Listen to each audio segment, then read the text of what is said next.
I understand that many people are like, do your meditation first, do it before coffee. I get that. I get that that might be the better way, but this is my way. You get to do it your way. What works for you? What lights you up? What gets you in the flow, allows you to be in the flow, allows you to tap into more. This is so critical for creating your mojo.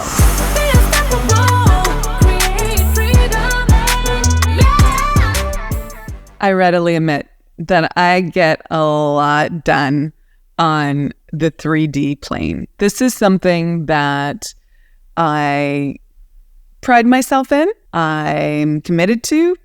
It is part of being unstoppable and living out my calling in this world. I know that creation happens both in the spiritual plane, the infinite, the quantum, and in this 3D world, we also need to actualize the concepts that we are manifesting in our creative process in the 5D or quantum world. And much of my ability to stay tapped into the potentialities that I am creating that are not yet here in this 3D world, but that I am tapping into has to do with how I set myself up in the morning. And I call this my morning mojo, okay? People ask me all the time, how do you get so much done? How do you keep your energy so vibrant and up? People have said, you represent vitality. And I love that. I accept that all. Am I perfect? Absolutely freaking not. So know that I have my own ups and downs and that there are moments of challenges, just like for any human. And I also have learned along the way how to really connect to great energy so that I have it for my day, so that I have it for my contributions, for how I'm showing up, what I am creating in this world, and how I'm, contributing and sharing my gifts. So I set myself up for success through the 3D choices that I make, meaning how I decide to show up every morning for myself. And that is very, very, very critical. And it's something that I give to you as a little gift, not in the fashion of you're bad if you don't do this, but in the frame of, hey, look, this is what works for me. This is what over the years I have developed and have stayed committed to. And it's been part of what has helped me be successful. Maybe you pay attention to this and you figure out which of these things work for you and you start applying them. You start integrating them into your life. And from a place of self-trust and self-authority, really dial in what's going to work for you. I think this is so important to really make it your own. So I'm going to share with you this approach. And one of the first things that I want to articulate here is that it is very much a feminine approach rather than a masculine approach. Does it have elements of the masculine in it? Absolutely. And again, we're talking about masculine essence and feminine essence, not gender or sex. This is not about being a woman or being a man. This is in us. We all have the feminine and the masculine. And the masculine likes these very structured containers, the to-do list, the check it off your list sort of thing. And there are so many teachings out there about how to start your day and have an amazing morning that is like, do this for 10 minutes and this for 15 minutes and this for 20. And if you do these 5 things, you're going to nail your day. And that may very well be true. But I, as a feminine being, don't want to start my day with that level of structure. I don't want to feel that kind of penned in pressure. Some of you may love that and need that and want that and crave that, and it gives you a structure within to work and that you thrive in.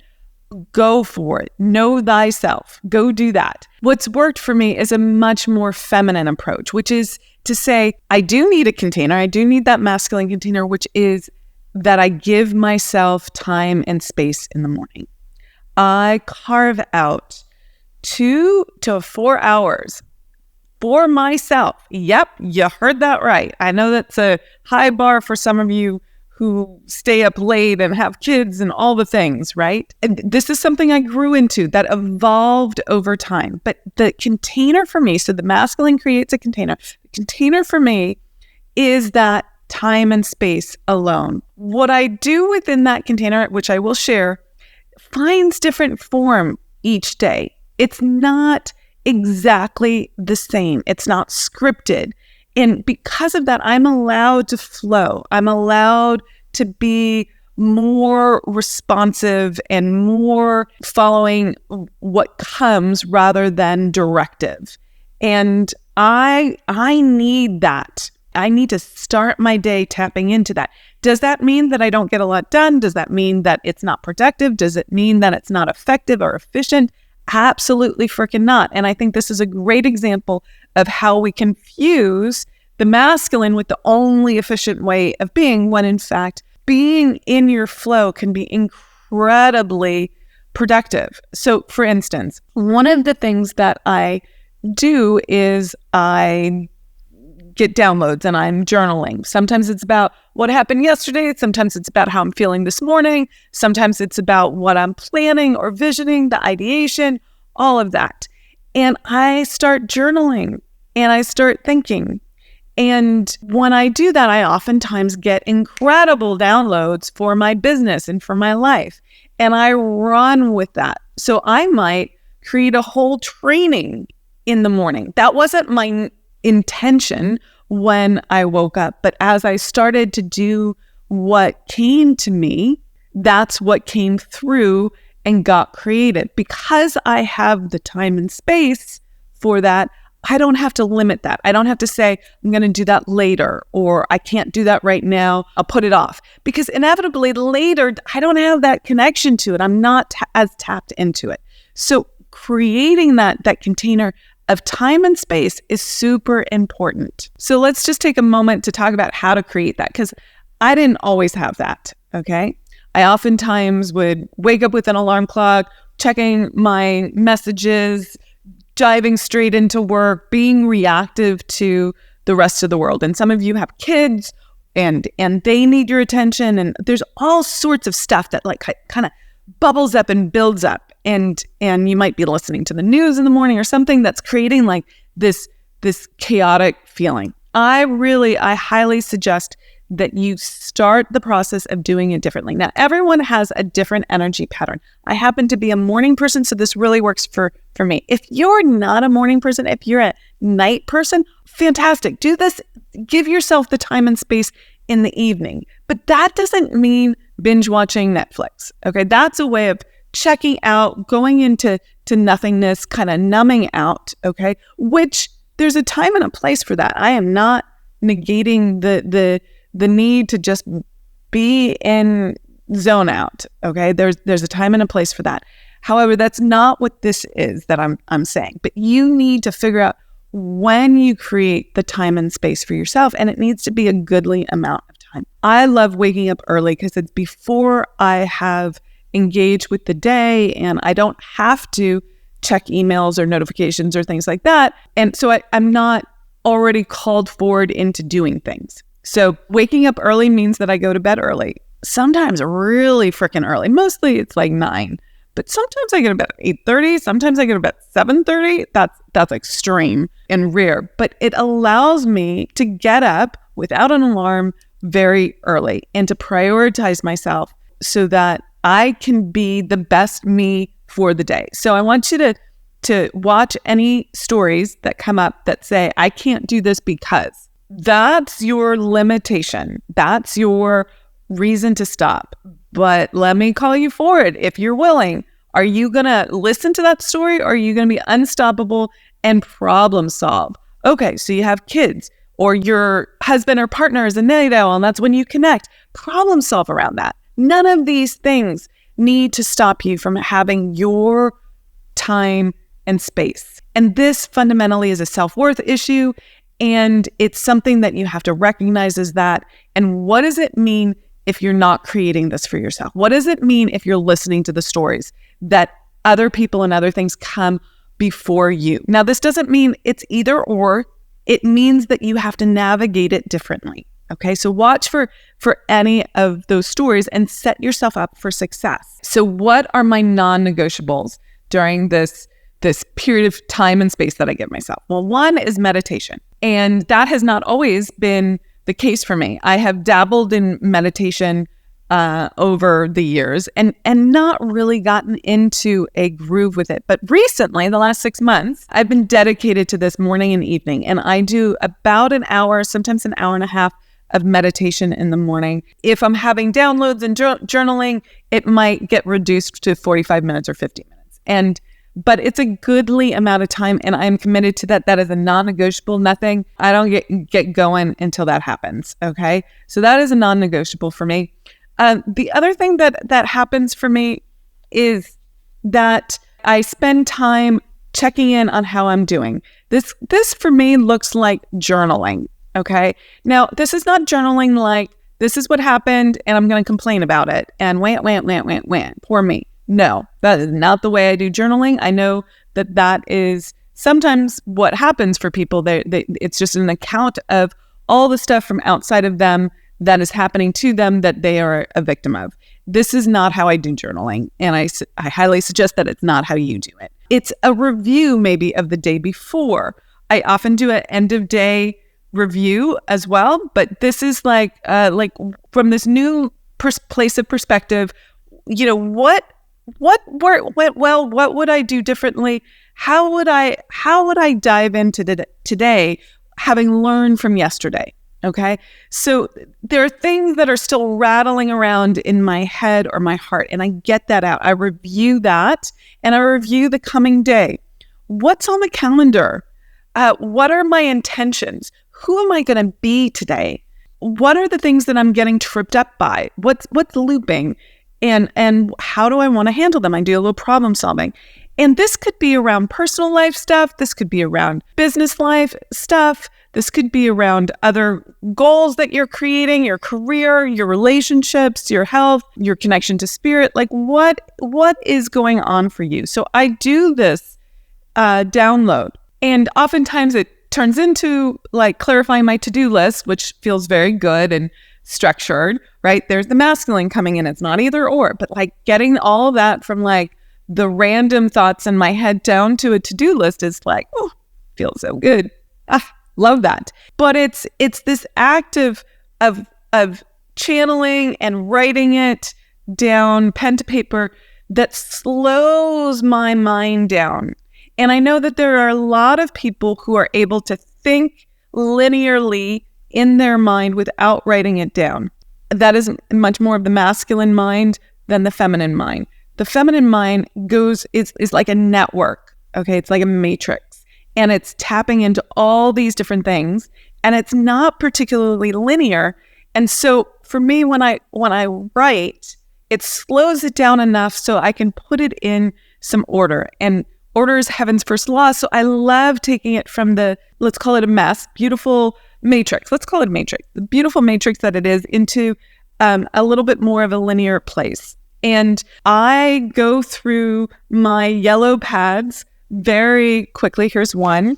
I love them. They have a nice hard back, and they are where I do the majority of my journaling. I once had a man that I was seeing in a relationship, and he's like, "What's in those yellow pads?" Because like they were constant, and some people don't need this, but I very much need that. So I give that to you as a little nugget. This is where I channel my thoughts. Okay.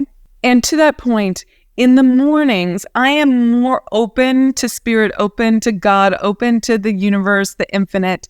And I channel these downloads. This is when your mind is not in the beta of everyday activity, but more in that alpha creative state. And those brainwaves allow you to really receive and be more creative. And so writing down these ideas, sometimes they're concepts that come fully formed. Sometimes I need to play them out. Oftentimes it comes in the form of conversations with God, right? Like I'm having a conversation with the infinite, and that I often write down my answers because it's tapping into something. And this is really tapping into your intuition, and it's very significant. And if you do this, you'll get messages that you wouldn't get otherwise, and it will help you activate and achieve the things that you want to achieve on the 3D plate. It helps you really go in the right direction for you, have clear guidance, have clarity.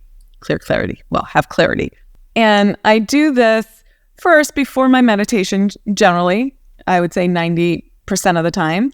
And I do this with a beautiful cup of coffee. And I understand that many people are like, do your meditation first, do it before coffee. I get that. I get that that might be the better way, but this is my way. And I want to give you that as like a secret pass card. You get to do it your way. What works for you? What lights you up? What gets you in the flow, allows you to be in the flow, allows you to tap into more. This is so critical for creating your mojo. But again, this morning routine may have changed over time for me, right? I've done different things over time. It's evolved. It's not always been the same, but some key elements are there for me. And I want to break these down for you again so you really have it. Lots of time and space. That's always, I shouldn't say always because there was a time where it wasn't, but the last 10, 12 years, I've given myself that time and space. Trusting myself on how I want and need to use that time. Self-trust, building that self-trust is so huge. This is really tapping into the feminine and the flow and not having a lot of rigid, you must do this versus this.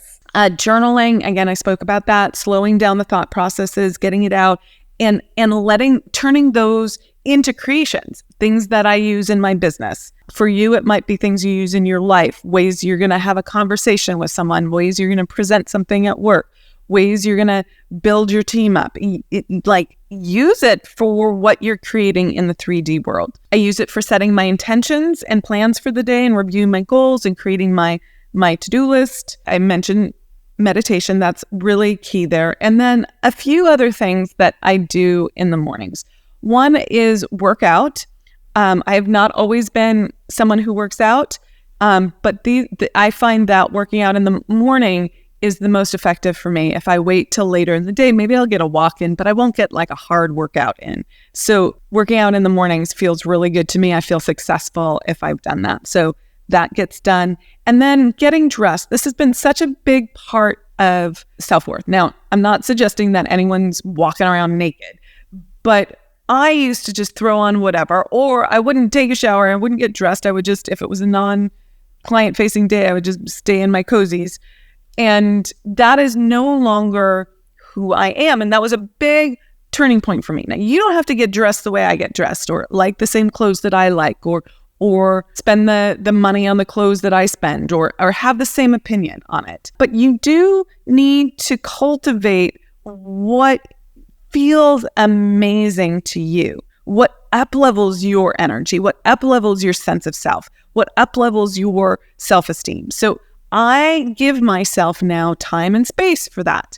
I don't give myself 5 hours for that. But I used to not allow any time for it. It was like rushed and I was always in a panic about it. And now I do it in a very steady, there's some spaciousness to it. It's not rushed. I wouldn't call it leisurely, meaning like it takes 3 hours or something. But I pick out my clothes. I feel into what I want to wear today. Then I do my hair. I do my makeup. It's not an elaborate thing, but it taps me into my feminine and feeling good about myself. I pick out my jewelry and then I start my day and get to the computer and do all the other things. So this sets me up for success and it fuels me for the day. So that's my morning Mojo routine. I hope you distilled a few nuggets for yourself and will start applying this. And even if you can't do 2 to 4 hours, what if you gave yourself just half an hour more or 45 minutes more? What if you started off with a little bit of a chunk of a time and seeing how that feels and building on that and really allowing yourself to use it in the manner that feels most delicious to you. So I would love to hear what landed for you. Please reach out to us, make a comment and let us know what landed. where are you stopped around this, or where are you already executing on this? Where do you want to take it to the next level? Let us know. Okay, with that, I'm Amira Alvarez. I am the founder and CEO of The Unstoppable Woman. I am thrilled that you've listened to this podcast recording, and please subscribe, please like, please share with your friends and colleagues. We greatly appreciate that. Okay, rock it out, be unstoppable, and have an amazing day. Bye.